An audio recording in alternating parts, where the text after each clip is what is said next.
She didn't greet me. She just sat down. The chair scraped against tile. Loud. Final. The cafe was packed. All elbows and steam and clinking cups, but the space around us felt evacuated, like someone had sucked the oxygen out with a single breath. My wife's cousin leaned in close. Too close. Her perfume was sharp. Nervous. "Your wife is dating my husband." I laughed, automatically. Muscle memory. Told her today wasn't April 1st. Her smile didn't move her eyes. "Come with me," she whispered, voice thin as wire. "Tonight. Let's catch them."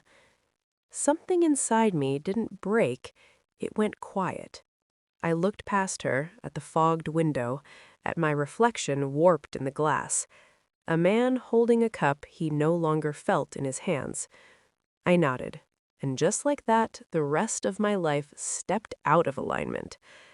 I told myself she was unstable, bitter, projecting. Anyone but right. My wife had a laugh that filled rooms. She kissed my cheek every morning. She asked what I wanted for dinner. Normal things, safe things. But the cousin kept talking. Softly, precisely. Late nights, work trips, a phone always face down. Details don't shout, they stack. I thought about the last 6 months, how my wife had become efficient, how affection turned scheduled, how she guarded silence like property. Denial is a warm place. I stayed there as long as I could. At home that night, she moved around me like I was furniture. I watched her hands, familiar, capable of lying. She asked if I was okay. I said yes. The word tasted rehearsed. When she showered, I stared at her phone on the counter. It didn't buzz. It didn't need to. I didn't touch it, not yet. If this was true, I needed to know everything. Not for rage, for accuracy. I became careful. Careful with my tone, careful with my timing, careful not to look too closely too soon. I memorized patterns, noticed gaps. Her location history showed detours that made no sense. A gym she never used, a hotel bar she'd never mentioned. Phone records were cleaner than they should have been. Deleted messages leave a shape, an absence where something used to breathe. I met the cousin again, briefly, in a parking lot. Night, engines idling. She showed me screenshots, cropped. Intimate, without being explicit. Enough. Still, I waited. Truth feels heavier when you let it settle. That evening, I followed. Not like in movies. No trench coat, no drama. Just distance, headlights, patience. I watched my wife walk into a building I didn't recognize.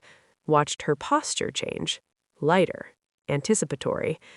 Then I saw him, the cousin's husband, smiling like he'd won something. I stayed in the car. I didn't need more. On the drive home, my hands didn't shake. My mind was a locked room. Everything cataloged, everything placed. I wasn't losing control. I was taking it back. The evidence arrived the next morning. A shared cloud folder I'd quietly synced weeks ago. She'd forgotten an old tablet. People always do. Photos, messages, plans. Love written in shorthand. Careless. Confident. I sat at the kitchen table while she slept upstairs. Sunlight touched the wood. Ordinary. Cruel. When she came down, I slid the tablet across to her. No words. She knew instantly. Her face collapsed inward, like a building designed to fail once one beam was removed. It's not... She stopped because it was. I asked one question. Calm. Surgical. How long? She cried. Of course she did. Guilt always performs when exposed. I felt nothing. That scared her more than anger ever could. I didn't yell. I didn't bargain. I had already spoken to a lawyer, already transferred accounts she couldn't touch, already forwarded the evidence to the cousin. Timing is everything. That night, all 4 of us stood in the same room. No shouting, just the quiet aftermath of detonated lives. The cousin's husband tried to explain. Words tripped over themselves, meaningless. My wife reached for me. I stepped back. I told them I'd known for weeks that watching them lie had been educational, that betrayal always assumes the other person is blind. They broke in different ways. I stayed intact. Walking out felt like exiting a burning building without smoke on my clothes. I live alone now. Clean spaces, clear mornings.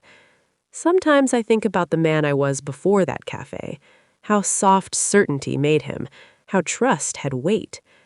I don't miss him. Truth didn't save my marriage. It saved me from staying. Some losses are surgical, precise, necessary. I didn't win. I woke up, and I never sat down again.